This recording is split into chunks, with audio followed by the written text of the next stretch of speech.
I received a message from my husband Daniel on a gloomy Saturday afternoon. Honey, I caught 3 fish today. The quiet really helps clear my mind. Attached was a photo, but not of him by a wild lake or deep in the woods as he said.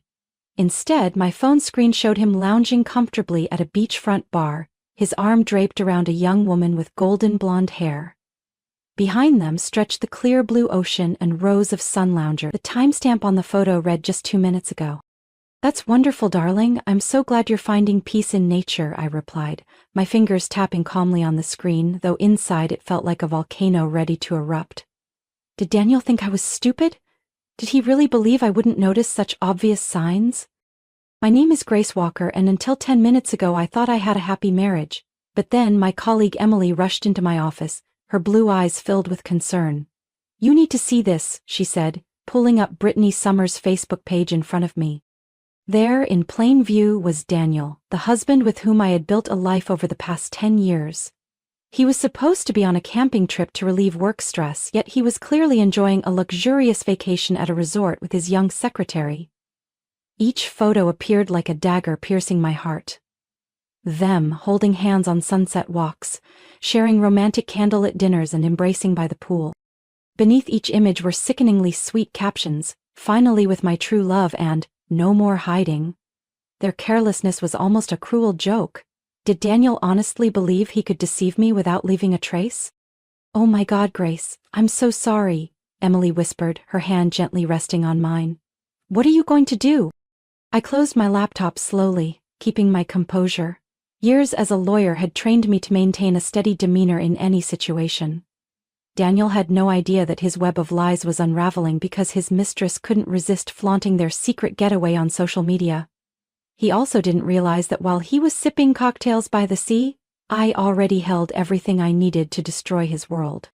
First, I said, pulling my lawyer's notebook out of the drawer, I'm going to text my darling husband and ask if the fish are big. I crafted another message. Miss you so much, can't wait to hear all about your wilderness adventures. Emily watched me, confusion evident on her face. Aren't you going to confront him right away? I only gave a faint smile. In every case I had handled, I had learned that the element of surprise was the most powerful weapon. Daniel thought he was clever with his perfect camping story, but he had no idea that social media would become his fatal flaw. You know what's better than catching him in a lie? I asked Emily, my hand still jotting detailed notes in the notebook. It's letting him keep lying while I quietly dismantle everything he has. Daniel and I met in college. Back then he was a confident, charming guy who seemed to share my ambitions. We got married after graduation, and I turned down a prestigious job offer at a law firm in New York to stay with him in Denver. Daniel joined an investment firm, while I climbed the career ladder at a top law firm in the city. Everything seemed perfect, until Brittany showed up 6 months ago. Brittany was young, energetic, and constantly mentioned by Daniel. She's so efficient, he often said. Finally, a secretary who can keep up with my schedule. I had ignored the warning signs because I had always trusted my husband. Now, looking back, every small detail formed a complete picture. I remembered our anniversary dinner a few weeks ago when Daniel said he had to work late. Emily gently reminded me, "Do you remember that night? He said he had to stay at the office." I reopened Brittany's Facebook page, scrolling back through her old posts. Sure enough, there was a photo at a fancy restaurant that night, captioned, "Late night at the office has never felt so good." How could I have been so blind, I muttered. But Emily shook her head. You weren't blind, Grace, you were trusting. There's a big difference. I checked our joint bank account. Not only were there charges for the vacation, but also many other suspicious transactions. First-class plane tickets, reservations at luxury hotels, and even expensive gifts I had never received. My heart nearly stopped when I discovered something even more alarming. Daniel had transferred over $75,000 into a private account I had no idea existed. He's planning to leave you, Emily whispered, as if saying it too loudly would make the truth unbearable. It wasn't just an affair. Daniel had crafted a perfect script to leave me with a broken heart and perhaps even a mountain of debt. But I wouldn't let that happen. I wasn't the kind of person to quietly accept defeat. If he thought I would just sit back and let him hurt me, then Daniel had chosen the wrong person. I stood up, the pain in my heart hardening into resolve. I need your help, I told Emily. Can you cover my meetings for the rest of the week? Of course, she nodded without hesitation. What are you going to do? I smiled, my eyes glinting with a cold light. I'm going to make Daniel wish he had never thought about lying to me. The next morning I woke up with the mindset of a lawyer preparing for the biggest battle of my life. I wore my favorite dark blue suit, tied my brown hair into a neat ponytail, and applied a touch of neutral lipstick. I needed to look both professional and powerful. The first step of my plan was to protect my assets. I went to the bank as soon as they opened, bringing all the necessary documents. The branch manager, Mr. Miller, recognized me from the legal work I had handled for them in the past. He politely invited me into his office, his eyes showing genuine concern. "Grace, it's so good to see you. What can I help you with today?" he asked. "I suspect my husband is making unauthorized transactions from our joint account. I want to freeze all accounts and transfer my personal assets into a new, more secure account," I said, sliding the account statements and evidence of suspicious transfers in front of him. Mr. Miller reviewed the documents, his expression shifting from casual to serious. "I understand. We'll take immediate action. Would you like to set up additional security measures for the new account?" "I want everything to be as secure as possible," I nodded. "Also, if there are any attempts to withdraw from the joint account, I need to be notified immediately." "We'll make sure of that," Mr. Miller replied, his respect evident in his tone. "If you need anything else, please don't hesitate to reach out." Leaving the bank, I felt a wave of relief. The next step, I headed to the office, entered a private meeting room, and called the Human Resources Department at Daniel's company. I requested to speak with Mrs. Linda Hargrove, the head of HR, whom I had worked with before on a few legal cases. "Grace, it's been a while. How have you been?" Mrs. Linda's voice remained as friendly as ever. "I'm good, thank you, Linda. I'm calling today about a personal matter involving Daniel and his secretary, Brittany Summers." There was a brief silence on the other end, then her voice turned serious. "Go on." "I have evidence showing they're violating company policy regarding relationships between supervisors and subordinates. Brittany's social media posts make it quite clear. I sent the necessary documents via email, including screenshots and posts from Brittany." Mrs. Linda let out a heavy sigh. "We'll need to investigate this immediately. If this is true, it could severely impact the company." "I understand and hope the company will take appropriate action," I said, keeping my voice calm but firm. That afternoon, I called a professional locksmith and requested all the locks in the house be changed. Daniel always believed he had control over everything, but he never paid attention to details like who managed the security system or who had the authority to call for repairs. While the locksmith worked, I began packing up Daniel's belongings. Each expensive suit, each polished shoe, everything went into black trash bags, neatly and coldly. When everything was done, I dragged the bags to the porch, lining them up next to a small sign, "Free Stuff." I snapped a photo and sent it to Daniel with a message, "Hope your camping trip is wonderful." Not even 5 minutes later, my phone rang. Daniel's number flashed on the screen, but I didn't answer. Instead, I texted back, "The forest signal seems strong, huh? Where are you, the campsite or the beachfront resort?" Right then, a call came in from an unknown number. I hesitated but eventually picked up. "Is this Grace Walker?" The voice was female, soft but anxious. "Yes, this is Grace. Who is this?" "I'm Sarah. I used to room with Brittany. I need to talk to you." "About Daniel and Brittany." My heart pounded. "Go ahead." "They're not just cheating on you, they're also involved in a series of scams and blackmail schemes. Brittany has done this before with other people. They target wealthy executives, create compromising situations, and then threaten to expose everything, unless they are paid off." I sank into my chair. "Are you sure? Do you have proof?" "I do. When Brittany moved out, she left behind some documents and old messages. I didn't want to be involved in this, but I can't stay silent knowing the truth." I noted down Sarah's address and arranged to meet her the next morning. Before hanging up, she added a detail that sent a chill down my spine. "Daniel has done this before. Brittany said he was very good at covering his tracks, but this time she actually fell for him, which is why everything came out like this." I sat still in my office, my mind racing. If what Sarah said was true, Daniel wasn't just betraying me. He was involved in something far more serious. I knew I had to act immediately, but this time I would do everything my way. ensuring he had no way out. I reopened my notebook, adding new notes. The picture before me became increasingly clear. Daniel was not just a liar, he was a professional con artist, and I, once seen as naive and vulnerable, would be the one holding all the cards in the end. The next morning I woke up early, organizing all documents, emails, screenshots, and bank statements into a neat briefcase. I was fully prepared for the important meeting with the FBI agent, whom Emily had helped me connect with the night before. Just one introduction from a reputable lawyer like me, and the FBI immediately recognized that this was not just a simple affair, but could be the beginning of a serious federal criminal investigation. I arrived at the FBI office in Denver at 9 a.m. Agent Lisa Grant, a woman in her 40s with sharp eyes and a calm demeanor, invited me into a private meeting room. After a few polite greetings, I opened my briefcase and presented everything I had gathered. Daniel wasn't just deceiving me emotionally, I said, pushing the stack of documents toward her. He was also using money from our joint account to fund lavish trips and expensive gifts for Brittany. But more importantly, there are suspicious transactions into a private account, and I suspect he was planning to leave the country with her. Agent Grant reviewed the documents, occasionally taking notes. You've done an excellent job, Grace. These transactions are highly suspicious, and if what you say about their previous scams is true, this could be a much larger scheme.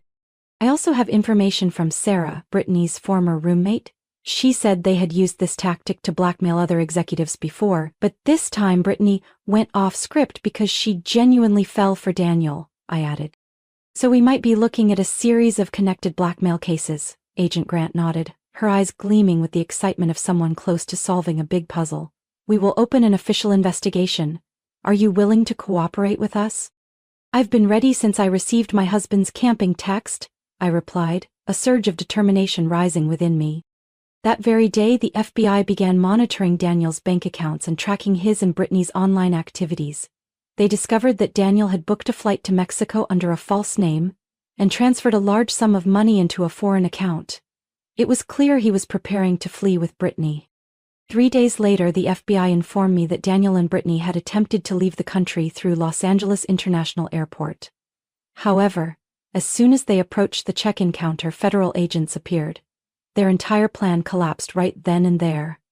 Brittany broke down in tears while Daniel stood frozen, his eyes filled with panic as he saw the handcuffs snapping around his wrists. I received a call from Agent Grant shortly after. We got them, Grace. Daniel never expected you to have all the evidence. He has nowhere left to run. I hung up, feeling a wave of relief wash over me. Every piece of the plan had fallen perfectly into place, and now the truth was fully exposed. The trial took place the following month. The courtroom was packed with people, from the media to financial industry professionals, all eager to witness the outcome of what had been dubbed the perfect takedown in legal circles. Daniel appeared in an orange prison jumpsuit, his face pale and gaunt. Brittany sat beside him, her eyes red and avoiding everyone's gaze. I sat in the front row next to my lawyer. As the prosecutor presented the evidence, every detail of Daniel and Brittany's scheme was laid bare before the court.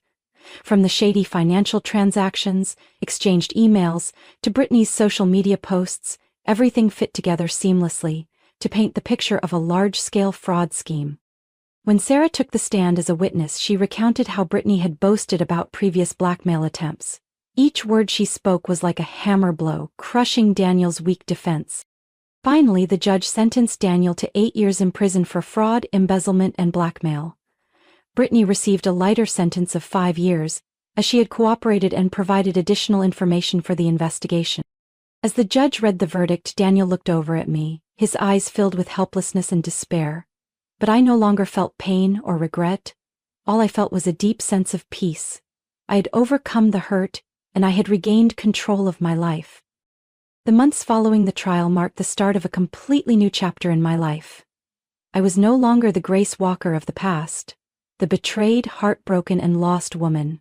Instead, I had become the strong, confident, and fully empowered Grace Walker.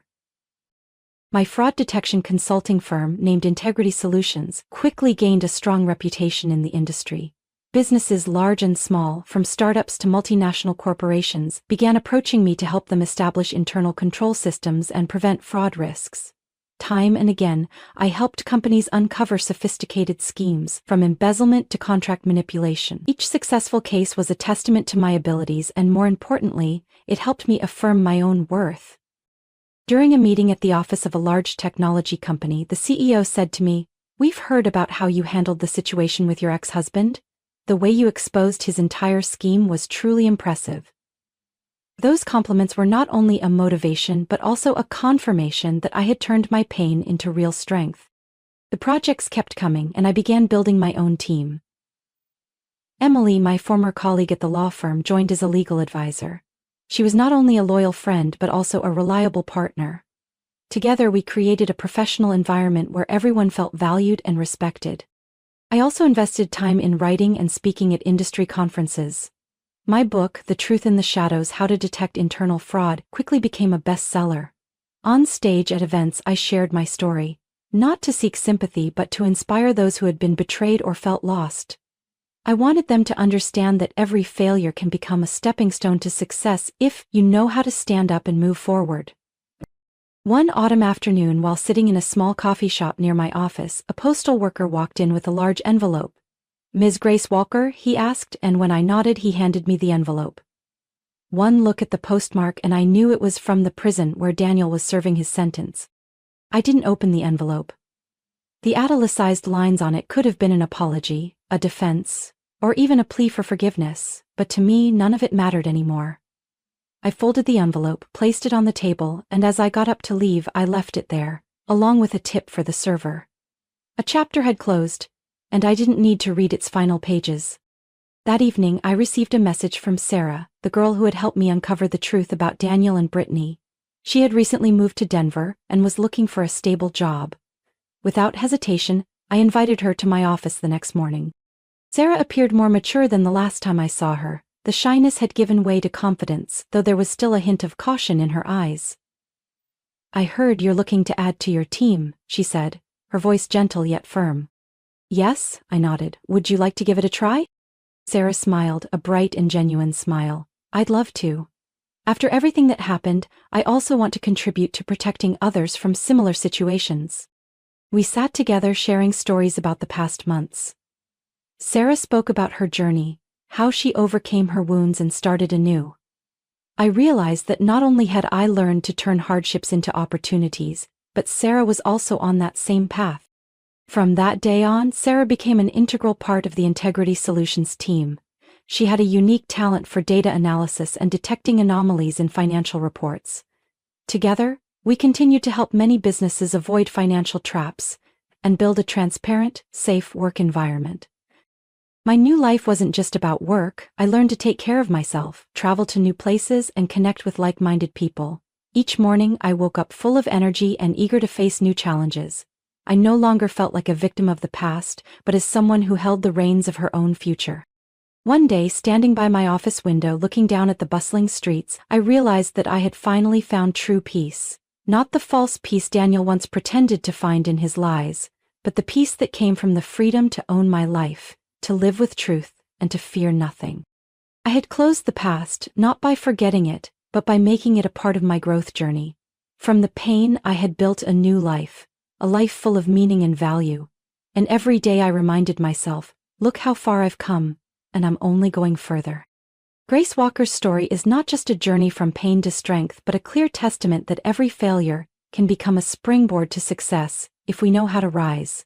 In real life, betrayal or failure can bring us down, but what truly matters is how we respond to it. Turn your wounds into motivation. Use your intellect and determination to rebuild your life. Sometimes, the greatest challenges open the door to a brighter future. What do you think about Grace Walker's journey? Would you have done the same in her situation? Share your thoughts in the comments below. Don't forget to follow the channel to stay updated with more inspiring stories and valuable life lessons about family and everyday life.